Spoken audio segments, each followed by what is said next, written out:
Assalamualaikum warahmatullahi wabarakatuh. Waalaikumsalam warahmatullahi wabarakatuh. Baik, selamat pagi, salam sejahtera untuk kita semua. Perak dan emas, logam mulia. Cakep. Anak darah untuk bergaya. Cakep.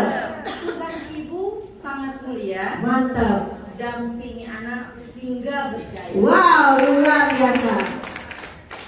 Yang terhormat Ibu Ketua Dharma Wanita Persatuan Kota Pekanbaru, yang terhormat ibu-ibu Dewan Juri, ibu-ibu peserta lomba pidato, dan hadirin yang berbahagia. Bersyukur kita kepada Allah Subhanahu wa Ta'ala dan bersalawat kita kepada junjungan kita Nabi besar Muhammad SAW dengan mengucapkan Allahumma sholli ala sayyidina Muhammad wa ala ali Muhammad. Senang sekali bisa berada di sini bersama ibu-ibu cantik, ibu-ibu Dharma Wanita Persatuan Kota Pekanbaru. Kita sering mendengar tentang anak yang bingung setelah lulus SMA mau jurusan apa. Jadi kali ini saya akan berbicara tentang pentingnya pendampingan orang tua dalam melihat atau mengetahui minat bakat anak guna menentukan masa depannya. Pernah mendengarkan ya ibu-ibu, ada orang yang jurusannya salah. Pada saat mau pilih jurusan bingung mau kemana, mau pilih jurusan apa. Terus memilih saja, asal pilih saja, tanpa tahu itu jurusannya cocok untuk dirinya atau bukan. Yang penting kuliah. Ya, ada beberapa contoh kasus. Pertama, saya pernah juga mendengar, mungkin ibu-ibu pernah mendengar ya, seorang psikolog yang merasa stres dan tertekan pada saat pasien datang karena dia tidak suka mendengar orang mengeluh. Sementara kita tahu psikolog pasti tugasnya mendengarkan keluhan-keluhan dari pasien untuk mendapatkan solusi. Itu pertama. Yang kedua, seorang anak yang stres pada saat menjalani pendidikan karena jurusan yang dipilih itu adalah pilihan orang tua. Mungkin tidak ada komunikasi antara orang tua dan anak, dia terima saja, lalu si anak menjadi stres, waktu terbuang.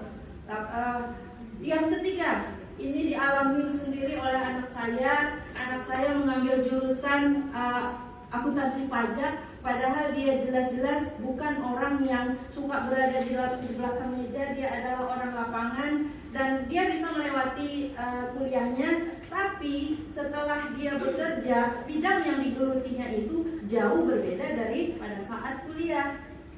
Nah, berdasarkan penelitian tahun 2017 oleh ICCN, Indonesia Career Center Network, itu ada 87% mahasiswa Indonesia yang mengakui bahwa mereka jurusan yang dipilih itu tidak sesuai dengan minatnya.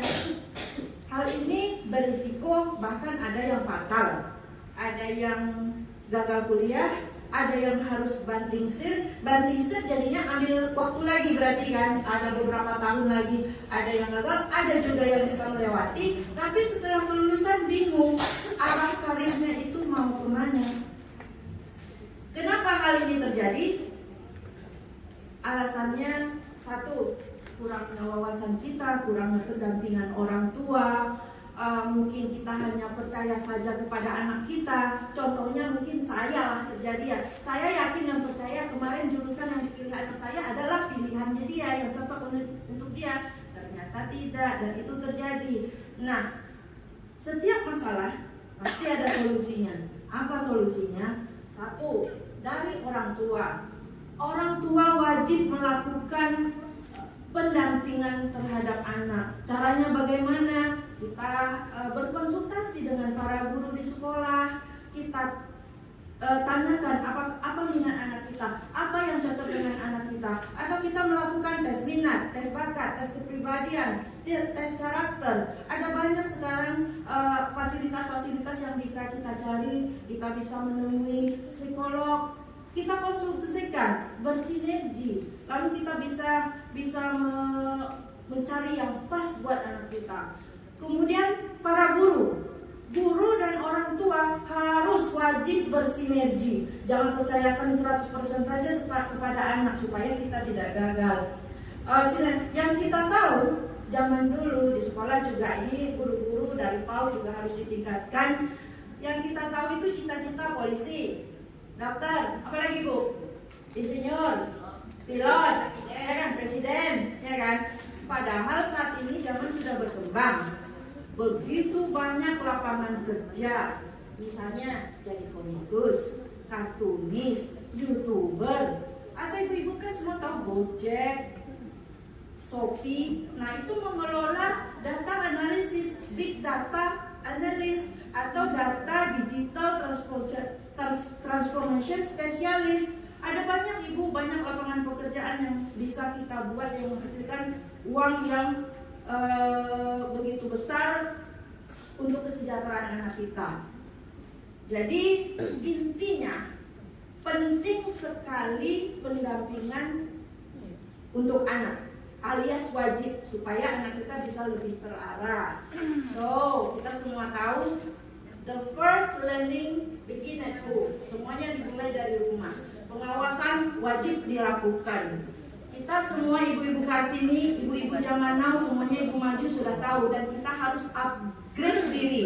Guru harus upgrade diri supaya ilmu-ilmu tersebut bisa kita salurkan kepada anak didik, salurkan kepada anak di rumah, sehingga semuanya lebih terarah. Semuanya kita bisa. Selamat Hari Kartini, hari kita, hari wanita Indonesia.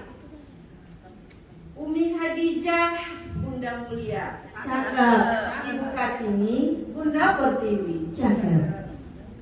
Tugas kita sangat mulia, jadikan Indonesia generasi yang berprestasi. Wabillahi taufiq wal hidayah. Wassalamualaikum warahmatullahi wabarakatuh. Waalaikumsalam.